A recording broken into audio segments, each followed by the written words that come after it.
Hello and welcome to SaltWire today for Thursday, January 12th. I'm your host, Kate Walker.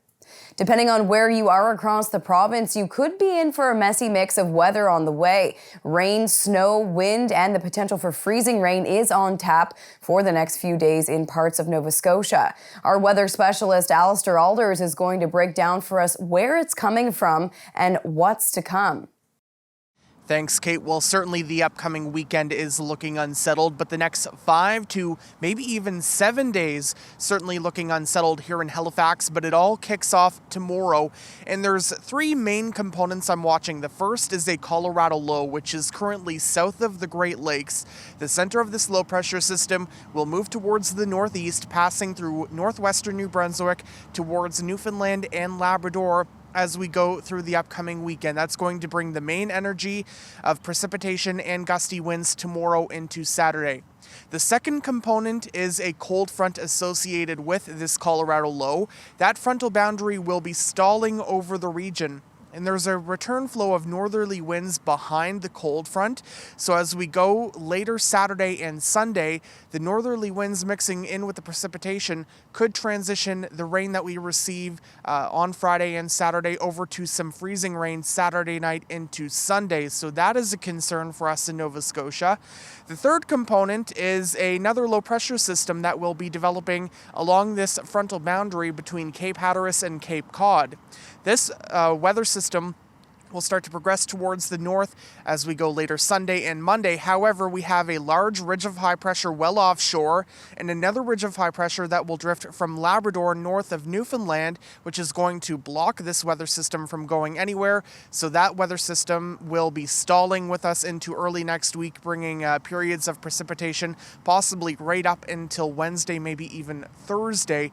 So certainly the upcoming weekend, we bear the brunt of the first storm tomorrow and Saturday, but looking unsettled right into next week, and more details are coming up later in the show, Kate. And Alistair will be back in the weather section for a provincial timeline on when the elements are expected to hit in your area. RCMP and Halifax Regional Police are looking for more officers and operational funding to keep up with a growing municipality. That and budget asks from both agencies were discussed at the Halifax Board of Police Commissioners yesterday. HRP looks to hire 5 people, 3 sergeants, a police psychologist, and an occupational health nurse. The RCMP wants to add 16 frontline officers to the Halifax district over the next 3 years. The budget plans were briefly discussed, but next week there will be a special meeting at Alderney Gate in Dartmouth to allow for live streaming. On January 16th, the board will hear from the public and have a full debate before voting on their recommendations to Halifax Regional Council. Nova Scotia is reporting 7 new deaths related to COVID-19. In the COVID dashboard update today, there were 1,038 new PCR confirmed cases and 50 new hospitalizations for the 7-day period ending January 9th. While there were no new deaths reported in this time frame, there are 7 new deaths being reported from previous reporting periods. As of January 10th, there were 36 in hospital and 7 in the ICU. In an email to SaltWire, Public Health says we are seeing a moderate increase in COVID-19 activity over the past couple of weeks, which is to be expected following the holiday season. The epidemiology shows that we are past the peak of the influenza season as cases have started to rapidly decline. We continue to see ongoing RSV activity. Jeopardy whiz Matea Roach is getting back on the stage with a new spin-off series of the trivia television show. The new show, called Jeopardy Masters, will include 6 of the recent super champions competing against each other. Following her 23 regular season win streak, we also saw the Nova Scotia native back behind the podium for the Jeopardy Tournament of Champions semifinal in November. There's no word on exactly when the spin-off picked up by ABC will air. It's time now for a glimpse of today's Thinking Out Loud with Sheldon McLeod. Today, Sheldon is speaking with NDP health spokesperson Susan LeBlanc. I think it's intuitive that if people are sick and they go to emerge, or if they're in a car accident, or if they have a heart attack, they might not make it. Was there anything in this FOIPOP, in this Freedom of Information request, that surprised you about the numbers? Well, I think the thing that's concerning about the numbers is that they are trending in the wrong direction. So, in the last couple of years, and last year in particular, we've had the highest percentage of deaths in the emergency room. And so that's obviously going in the wrong direction. And whether there's an explanation for that or not, that is what we're questioning right now. That is why we're calling for an inquiry into these numbers, a public inquiry, so that there can be some, intense looking at these numbers, at the situations, and the information be made public afterward. And for Sheldon's full conversation, head to the opinion section of SaltWire.com. Time now for the Atlantic Sports Wire, presented by SaltWire. It's day 2 at the SaltWire East Coast Ice Jam, and I spoke to head coach Eric Campbell from the Cape Breton Jets U16 side about what it means to be back at the Ice Jam. It's a great opportunity for these kids. Like I said, I played in it when I was a young guy too, so I know the opportunity that's here, the potential that's here for the future of these kids, and it's great exposure for these kids, and it's a great experience. When you come on a trip like this from Cape Breton down to here, and you're playing in a tournament like this, besides the hockey, what are some things that the coaches have to do to kind of keep focused?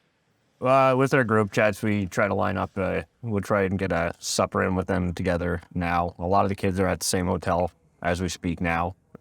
Communication's the biggest thing with these kids. You just got to be talking to them. From what you learned when you were a player playing in tournaments like this, what do you try to impart to these young players? Really enjoy the moments, stay present in this, because each game has so much meaning in them. Right now, I think it's 6 teams advance from the 10, so there is room.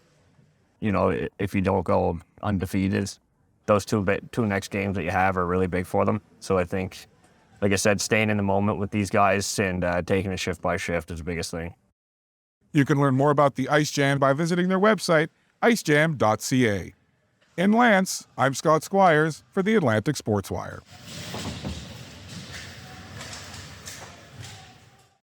Thank you, Scott. On to weather now. To see what's coming up in the forecast, we're going to check back in now with our weather specialist, Alistair Alders. Hi again, Kate. Well, it was another beautiful sunny day here in Halifax. It was another chilly start to the day. Temperatures did climb this afternoon. The difference today, though, winds were light, so we weren't really dealing with a wind chill. Hard to believe that we're talking about rain in the upcoming forecast, but that's Nova Scotia weather for you. We do have a big temperature climb as we go through tomorrow and into Saturday with our next series of weather systems. And we'll kick it off now with our weather timeline starting this evening. This will depict the precipitation, the cloud cover, along with the temperatures. And you can see this evening, we do have increasing cloudiness.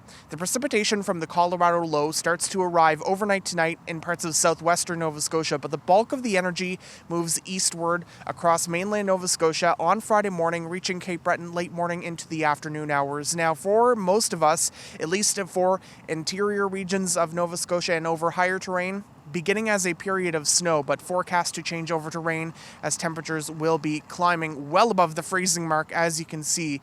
We will have periods of rain continuing as we go through Friday night. The rain could be heavy at times, and as that cold front starts to approach, we'll start to see more heavier bands that will be drawn up along this cold front as it will be extending all the way back towards the Gulf of Mexico. So heavy downpours will be embedded with this system, and those heavy downpours do continue into Saturday.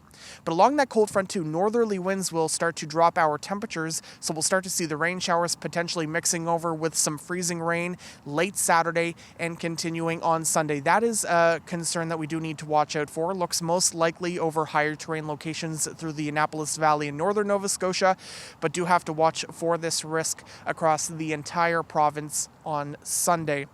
The forecast certainty starts to decrease as we go through Sunday night and into early next week as that secondary low moves in, but certainly periods of precipitation do look to continue into early next week. In terms of what we can expect, well, it looks like a widespread 30 to 50 millimeters of rain along the Atlantic coast of Nova Scotia, but I will be watching for pockets of 50 to 70 millimeters and potentially local amounts of 70 to 100 millimeters. It is quite variable given that we will be dealing with embedded downpours along that frontal boundary. Most of the province is expecting about 20 to 50 millimeters of rain, with pockets up to 70 millimeters certainly possible.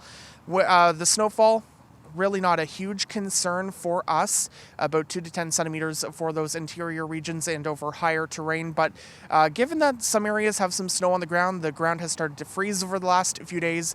The intense rainfall could certainly lead to some localized flooding, so be aware of that.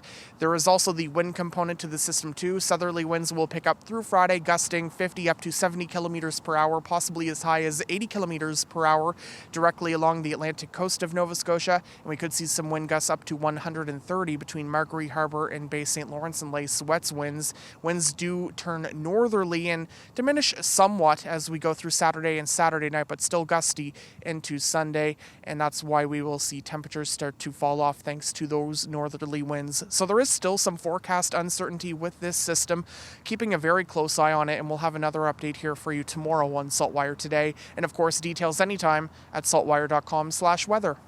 Kate. Thank you, Alistair. That's all for now. For more extended video and full online articles, stay tuned to saltwire.com. And you can find us on Instagram, Twitter, and YouTube. I'm your host, Kate Walker. Thank you for joining us, and we'll see you back here tomorrow.